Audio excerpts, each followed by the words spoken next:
Bedu a jeju pe shakon Bedu a jeju pe shakon Shani shana Kinten shagu Shakon ara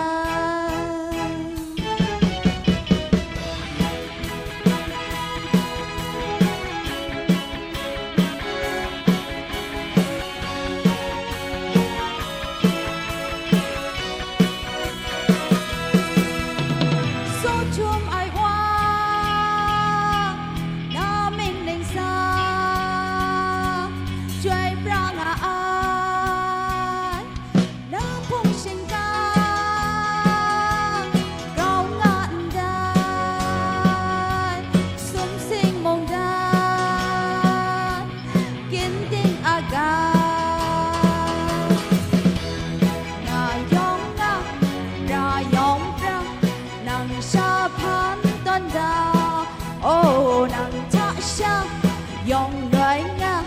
ở sát ở từ chiều sẽ có nơi không rong rai phê sẽ có nơi nghĩ ở rai phê sẽ có ngày con lấy mưa sẽ có nơi không rong rai phê sẽ có nơi nghĩ ở rai phê sẽ có ngày con lấy mưa sẽ có nơi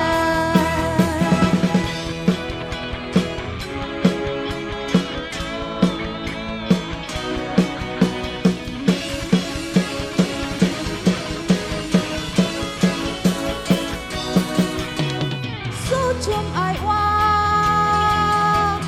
đã mình đánh xa chơi ra ngã ai đã phun sinh ca rau ngạn gai súng sinh mong đa kiến tiếng aga ngài yong na ra yong ra nang sa phan ô nắng thả sang dòng đôi ngà ở xa ở từ chiều sẽ có nơi không rong rai phê sẽ có nơi nghĩ ở rai phê sẽ có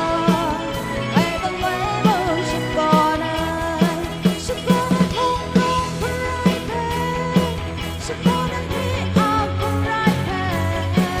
sẽ có ngày con lấy mưa sẽ có nơi sẽ có ngày con lấy mưa sẽ có nơi sẽ có ngày con lấy mưa sẽ có nơi chỉ chúng ta sẽ bắt đầu làm lại những đó cả gia gây sang sự mãi nhau cả đó